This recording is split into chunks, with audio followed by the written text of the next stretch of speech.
boyfriend. Kakapasok ko pa lang na sekretarya sa kumpanya nila. Unang araw pa lang sinabi niya sa akin agad na crush niya ako. Kinilig naman ako. Gwapo siya. Mayaman. Mabait. Niligawan niya ako. Nahulog naman agad yung loob ko sa kanya. Sinugot ko naman siya agad. Tapos, nung isang gabi,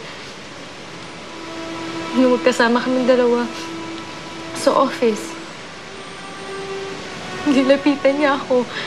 Tapos, yun, hinalikan niya ako. Sinabi ko, masyadong mabilis yung mga pangyayari na tigil niya. Pero hindi niya ako pinansin. Hinubad niya yung mga damit ko.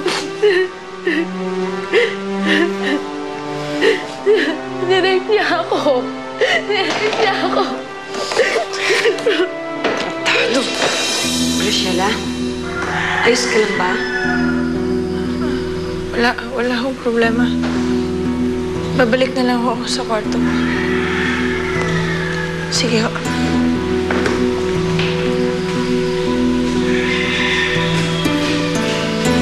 Louie, anak, ano ba nangyari? Wala, Mama.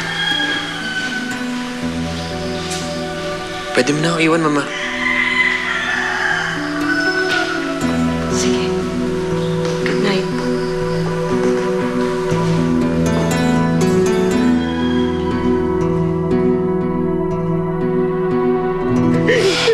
Pagkatapos, sinabi niya sa akin na huwag ako magsusumbong dahil wala din namang maniniwala sa akin.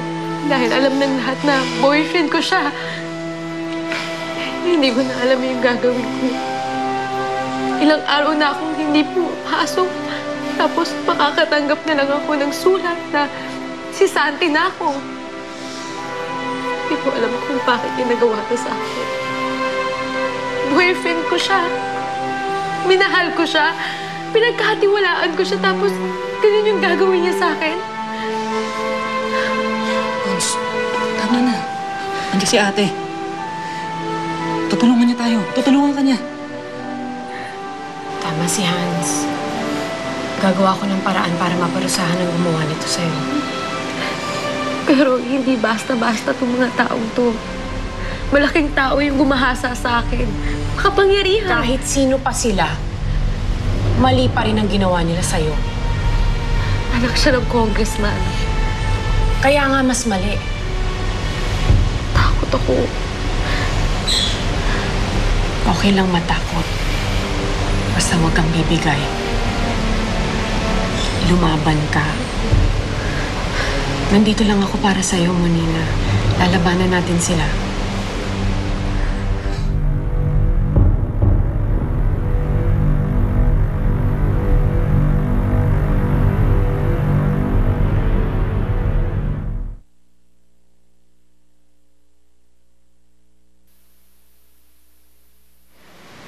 Boyfriend ko siya. Minahal ko siya. Pinagkatiwalaan ko siya. Tapos, ganun yung gagawin niya sa akin. Wala ka naman dapat papawag sa akin! Lagi sabi mo naman ako! Pinagkatiwalaan kita pero nung ginawa mo, ha? Pinagtaksinan mo ako! Hindi! Kahit ano sabihin mo, hindi mo na mababago ang mga nangyari! Hindi mo na mababalik sa dati ang lahat!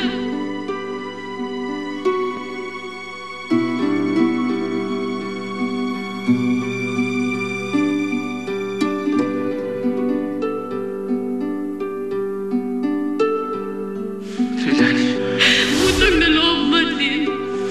Lumayan mo na ako. Ayoko na makita ang pagmumukha mo kahit kailan.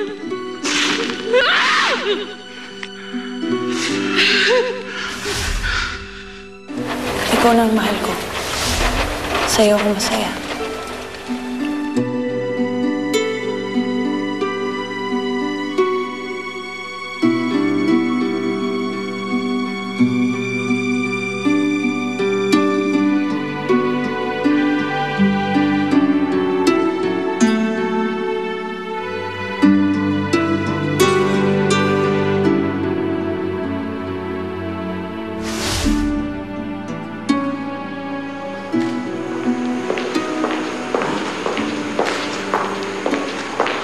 Martin?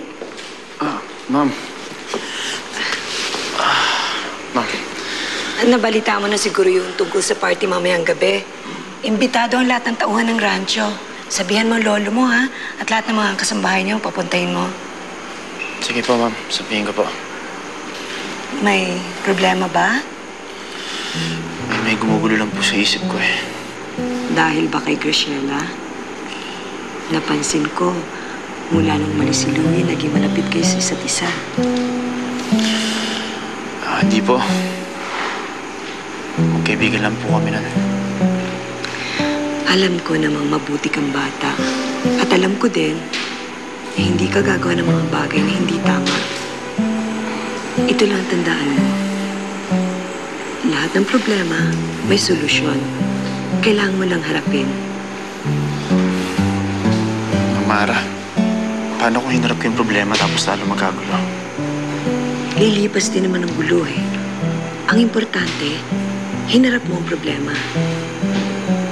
At tandaan mo, kung kailangan mo ng tulong, kahit anong oras, pwede mo akong lapitan.